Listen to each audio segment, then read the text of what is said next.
Salut les amis, j'espère que vous allez bien et que tout se passe pour le mieux. Je n'ai pas pu faire le debrief du dernier match du Barça parce que ça m'avait saoulé de voir des erreurs d'arbitrage toujours contre le Barça. On a souffert pendant des années et maintenant que Flick essaye de nous remettre sur le droit chemin et que tout va bien pour le moment, il y a des gens à qui ça ne plaît pas. Mais bref, on se retrouve aujourd'hui pour parler un peu de l'actualité du club et sans plus tarder, let's go! On commence avec le FC Barcelone, qui va exiger des explications sur le but refusé de Lewandowski contre la Real Sociedad. Logique, hein? Le Barça est prêt à exiger une explication formelle de la part des arbitres de la Liga, concernant le but refusé contre la Real Sociedad ce week-end. Pour ceux qui l'auraient manqué, un appel de la VAR a déclenché une polémique généralisée à Anoeta, tard dans la nuit du dimanche. Cela s'est produit après que ce qui devait être l'ouverture du score de Robert Lewandowski ait été annulé pour un hors-jeu inexistant. Les images qui ont suivi l'incident ont permis de conclure que les responsables de la vérification du but ont confondu le pied du défenseur de la Sociedad Nayef Aguerd avec celui de Lewandowski. Donc, ils ont clairement fait une falsification d'image pour nous sortir un hors-jeu incorrect après plus ou moins 10 minutes, alors que généralement la preuve du hors-jeu ne prend qu'une minute max pour être sortie. C'est une décision qui a finalement coûté cher au Barça, qui s'est finalement incliné 1-0 face à la Real Sociedad. Pour moi, cet incident a conditionné le reste du match, parce que, croyez-moi que si le Barça avait marqué en premier, la Real Sociedad n'aurait pas joué de la même façon. C'est légitime pour le club de demander des explications à cette commission technique des arbitres. Le prochain sujet, ce sont les blessures de Lewandowski et Lamine Yamal. Le Barça a confirmé 2 blessures après la défaite 1-0 contre la Real Sociedad. Pour Lewandowski, il paraît que c'est une blessure au dos et le Barça est confiant quant à son retour. Lamine Yamal, lui, est indisponible pour 2 à 3 semaines en raison d'un problème à la cheville, un problème qui l'a donc éloigné du terrain lors du match dernier. Les 2 joueurs ne vont donc pas partir en sélection. Leurs 2 sélections ont appelé d'autres joueurs pour numériquement les remplacer pour la Ligue des Nations. Bien que la blessure de Lamine Yamal ne soit pas une blessure majeure, il manquera quand même des matchs, mais pas Lewandowski, qui ne devrait pas avoir de problème pour être en forme pour le match contre le Celta Vigo le 23 novembre. Mais pour Lamine, il y a des doutes. Lewy va donc se reposer et se rééduquer dans les prochains jours après avoir marqué 19 buts en 17 matchs jusqu'à présent cette saison. Et pour Lamine, il y a la volonté de faire preuve d'une extrême prudence dans sa convalescence. Il devrait recevoir les plus grands soins de la part du club pour se remettre de cette blessure. Une blessure qui serait une contusion à la cheville droite subie lors du match en LDC contre l'Étoile Rouge. Cette blessure devrait l'écarter des terrains pendant environ 2 à 3 semaines. Malheureusement pour le Barça, cette blessure montre à quel point la saison a été chargée pour Yamal jusque-là. Il a joué 60 matchs en club et en sélection.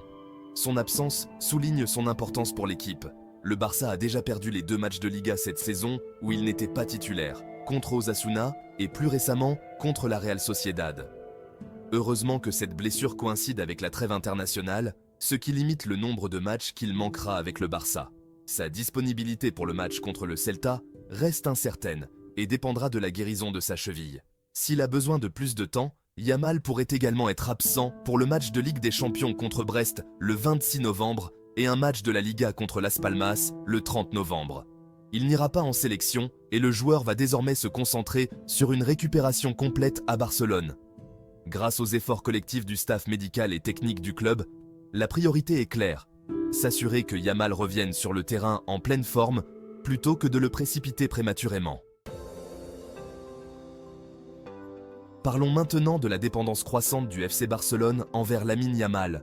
Le match face à la Real Sociedad, où le Barça, l'équipe la plus prolifique d'Europe, n'a même pas réussi à cadrer un seul tir pendant tout le match, a mis en évidence la dépendance du club envers Lamine Yamal, dont l'absence s'est fait fortement sentir. Malgré la solide performance de la Real Sociedad, le manque d'impact du FC Barcelone dans le jeu était évident.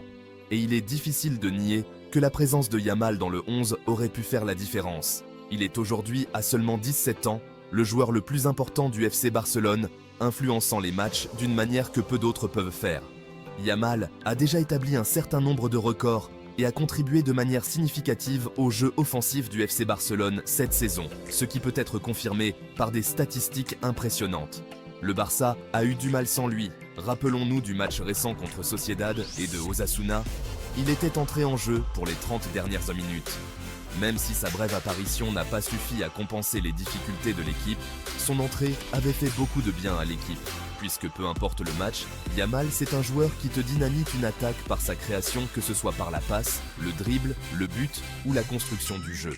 Cette saison, Yamal a été un joueur remarquable en Liga. Il est actuellement en tête du championnat avec 7 passes décisives, il fait partie des meilleurs buteurs avec 5 buts et est au 4e au nombre de tirs effectués.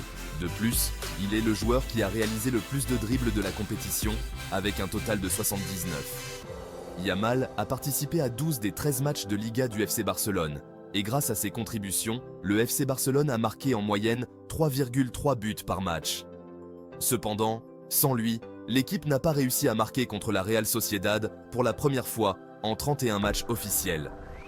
Tactiquement, le rôle de Yamal sur l'aile droite a été crucial.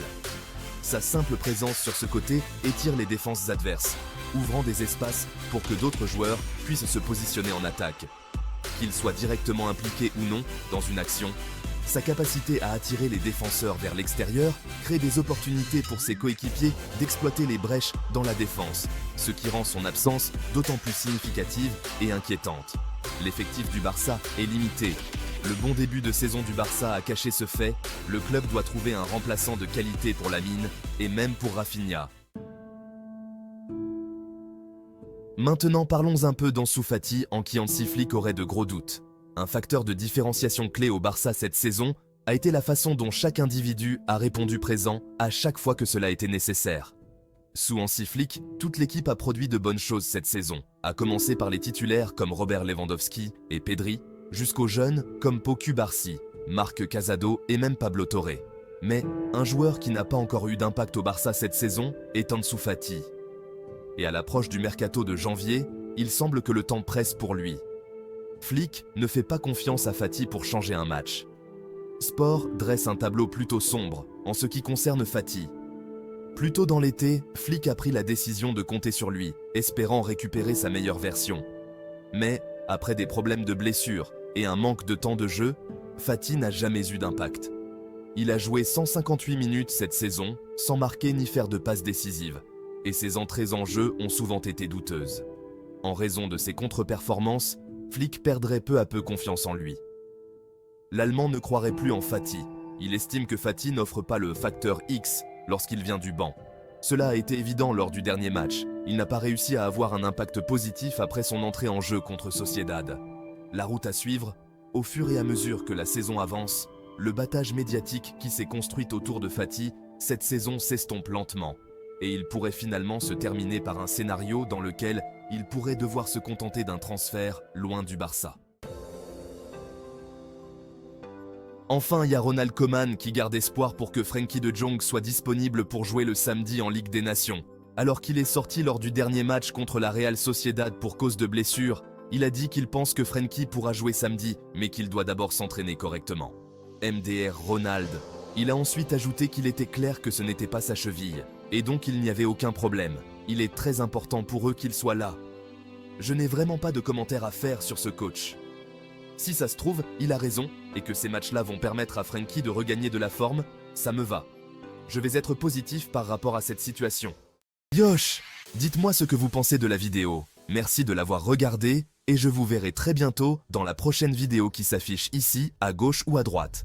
Mais jusqu'à la prochaine fois, comme toujours, Visca el Barça.